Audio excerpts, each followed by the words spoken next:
মাঠে মেসি দৌড়ান কম, হাঁটেন বেশি, এমন চিত্র দেখা যায় প্রতিনিয়তই। তিনি সারা মাঠ দৌড়ে খেলেন না, বল পেলে ড্রিবল করেন, গোল দেন, কারিশমা দেখান। বাকি সময় কিছুটা নির্ভার মনেই হেঁটে বেড়ান তিনি।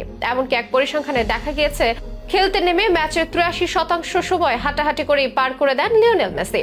অর্থাৎ গড়ে 90 মিনিটের ম্যাচে মাত্র 15 মিনিট দৌড়ান আর্জেন্টাইন এই অধিনায়ক। তবুও তিনি সবার সেরা। এর কারণ মেসির হাঁটার মধ্যেও আছে দারুণ এক ফুটবলীয় কৌশল, যে কৌশলে হেঁটে প্রতিপক্ষকে ঘায়েল করেন মেসি। বিভিন্ন বিশ্লেষণে উঠে এসেছে সে চিত্র।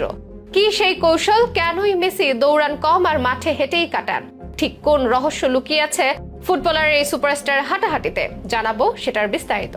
খেলোয়াড় অনেকেই হয়, তবে গ্রেট খেলোয়াড় হয় হাতে গোনা। লিওনেল মেসি সেই গ্রেটদের একজন। ফুটবল কৃতিতে তিনি ধরাছোঁয়ার বাইরে। অধিকাংশের মতে মেসি সর্বকালের সেরা। রীতিমতো বর্ণাঢ্য তার ক্যারিয়ার। সেই অল্প বয়স থেকে ফুটবল মাঠে তিনি বল পায়ে ছুটে চলেছেন শৈশব থেকে। দিনে দিনে জিতেছেন সবটাই, এমনকি বিশ্বকাপও বাদ রাখেনি। তবে একটা ব্যাপার কি খেয়াল করেছেন? অন্যরা মাঠে বেশি দৌড়ে বেড়ালেও মেসি হাঁটেন বেশি। হেঁটেই যেন প্রতিপক্ষকে ঘায়েল করেন মেসি। মেসি হাঁটেন, তারপর হাঁটেন, অতঃপর হাঁটেন। স্টেডিয়ামে খেলা দেখতে যাওয়া সমর্থকদের চোখে ম্যাচের 90 মিনিটের বেশিরভাগটাই মেসি হেঁটে বেড়ান। তারপরও দিন শেষে ম্যাচ সেরার পুরস্কারটা উঠে এই খুদে জাদুকরের হাতে। কাতার বিশ্বকাপে ম্যাচ প্রতি গড়ে প্রায় 5 কিলোমিটার হেঁটেছেন তিনি। বল পেলে তিনি দৌড়ান, ড্রিবলিং করেন, এর বাইরে হেঁটেই কাটান। পরিসংখ্যান জানাচ্ছে ম্যাচের 83% সময় হাঁটাহাঁটি করেই পার করে দেন লিওনেল মেসি। অর্থাৎ গড়ে 90 মিনিটের ম্যাচে প্রায় 75 মিনিটে হেঁটে কাটান আর্জেন্টাইন অধিনায়ক। তবে তিনি সাধারণ কেউ নয়, তিনি লিওনেল মেসি। তার হাঁটাতেও প্রতিপক্ষের কাছে বিপজ্জনক ব্যাপার, কারণ হাঁটার ওই সময় প্রতিপক্ষের রক্ষণের ফাঁক ফোকর খুঁজে বের করেন তিনি। মেসির মতো লা মাসিয়া একাডেমি থেকে উঠেছেন মার্ক কুকুরেয়া, তার সঙ্গে একত্রে খেলেছেন, নিয়মিত অনুশীলন করেছেন অনেকটা সময়। তিনি এক সাক্ষাৎকারে বলেন, ম্যাচে আপনি যখন দেখেন মেসি কেবল হাঁটছেন, তখন মূলত তিনি সবকিছু দেখছেন আর ফাঁকা জায়গা খুঁজছেন।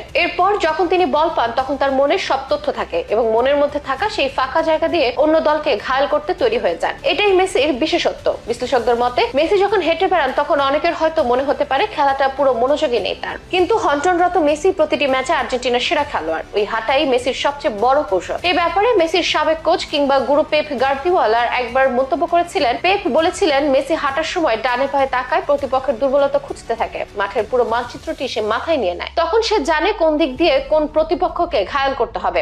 একবার ক্লার্ক মিডিয়ায় এক সাক্ষাৎকারে খোদ মেসির কাছে জানতে চাওয়া হয় এই ব্যাপারে। কেন বেশি হাঁটেন সে প্রশ্নের জবাবে মেসি বলেন, যখন আমি হাঁটি প্রতিপক্ষের অবস্থান বিশ্লেষণ করি, কিভাবে আমরা দাঁড়িয়ে আছি দেখি। আমি জিপিএস, পরিসংখ্যান ও ডাটা নিয়ে খুব বেশি মনোযোগ দেই না। আমি একটা ম্যাচে কতটুকু দৌড়ালাম এটা নিয়েও কখনো ভাবি না। ফুটবল বিশারদরা মনে করেন মেসি মাঠে অলসতার জন্য হাঁটে কিংবা সবসময় দৌড়ানোর জন্য ওর শরীর ফিট নয়, এরকম নয়। সে হাঁটে কারণ সে হাঁটার মাধ্যমে চিন্তা ভাবনা করে, প্রতিপক্ষ থেকে কয়েক ধাপ আগে এগিয়ে থাকতে চায়। তার হাঁটার পেছনেও চতুর উদ্দেশ্য থাকে। আর মেসির এমন কৌশল মনোভাবেই তাকে বানিয়েছে সর্বকালের সেরা ও সবচেয়ে ফুটবলার।